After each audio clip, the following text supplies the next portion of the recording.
चलिए देखा जाए क्वेश्चन नंबर 6 फ्रॉम एक्सरसाइज 7.1 क्या दिया गया है। Name the type of the quadrilateral formed if any by the following points. मतलब बताना है कि किस तरह क्वाड्रिलेटरल बन रहा है जो गिवन पॉइंट्स है, ठीक है ना। And give reason for your answer, साथ साथ रीजन भी बताना है कि what is the reason behind it, है ना। तो देखिएगा टाइप्स ऑफ क्वाड्रिलेटरल पहचानना है।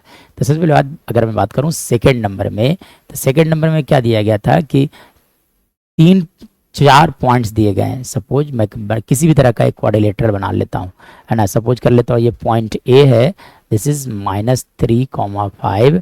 पॉइंट बी है, this is given air 3,1। Point C suppose कर लो कि ये 0,3 है।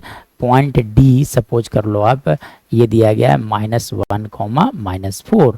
चलिए तब आप क्या करो, यहाँ से कैलकुलेट किया जाए A B length of side A B. तो ए बी का लेंथ कैसे कैलकुलेट लिखा जाता है, फार्मूला x2 - x1 का whole square plus y2 - y1 का होल स्क्वायर। मतलब ए और बी का दोनों का x कोऑर्डिनेट का डिफरेंस। तो एक्चुअली में क्या होगा, 3 में से -3 को सब्ट्रैक्ट करोगे तो +3 लिखे जाएंगे, प्लस 1 - 5 का होल स्क्वायर। चलिए which is equal to how much, 3 + 3 which is equal to 6, 6 का स्क्वायर 36। चलिए यहाँ से 1 - 5 दैट इज इक्वल टू 4। अब 4 का स्क्वायर लिखा जा सकता है 16, यानी कि इसका वैल्यू आ गया √52। और √52 का वैल्यू लिख सकते हो आप 2√13 यूनिट्स। ये आ गया length of side A B. चलिए अब आप कैलकुलेट कर लो साइड बी सी का लेंथ कैलकुलेट कर लो, ठीक है। तो साइड बी सी कैसे कैलकुलेट किए जाएंगे, तो सेम लॉजिक, 0 में से आप 3 को सब्ट्रैक्ट कर लो, प्लस आप लिख सकते हो 3 - 1 का whole square which is equal to how much लिखे जाएंगे लिखे जा सकते हैं 9 + 3 - 1 यानी कि 2 का स्क्वायर 4, यानी इसका वैल्यू आ गया √13। चलिए तो ए बी आ गया, बी सी आ गया।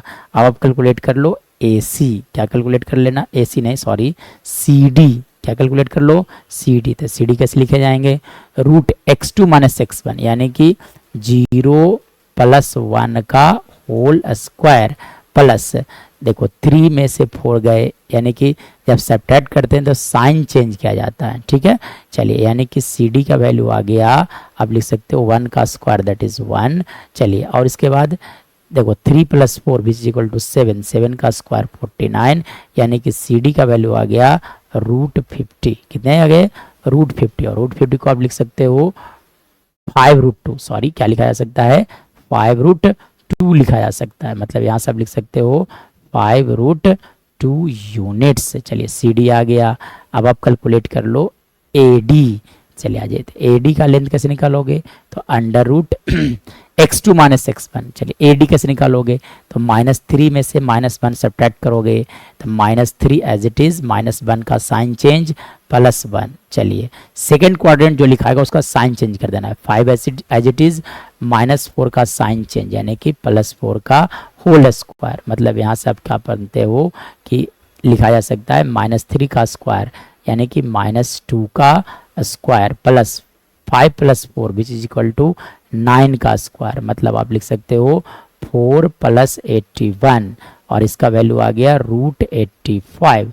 चलिए अब यहाँ से आप देखो तो एक ऐसा क्वाड्रिलेटरल जिसका सारा साइड जो है वो अनइक्वल है, आप देख सकते हो कि यहाँ लिख क्या रहा है कि ए बी जो है that is not equal to B C, B C जो है वो भी कोई भी एक दूसरे के साथ इक्वल वगैरह नहीं आ रहा है, एजा इज नॉट इक्वल टू लिख सकते हो आप A D. So this is so no any type of quadrilateral is formed. So no any type of quadrilateral is formed in this case.